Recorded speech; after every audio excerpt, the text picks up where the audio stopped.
Hi friends, I am Tilak. You're watching Tech Maybe Unique, and today we're going to see how to hide the checkbox and convert into the normal notes on your Google Keep on your mobile phone. And if you are new to this channel, make sure to click on the subscribe button below. We just quickly move on to the video. So how to hide the checkbox on your Google Keep on your mobile phone, I'm just going to show in this video.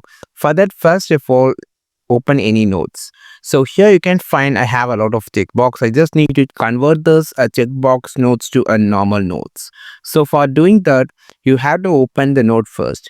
Then you have to click on the three dot option on the top. Then here you have this option called hide the checkbox. Just click this, which will hide all the checkbox and just convert it into a normal note. You can do it another thing. So here you can find I just do with brands. So it's just going to make it as a paragraph.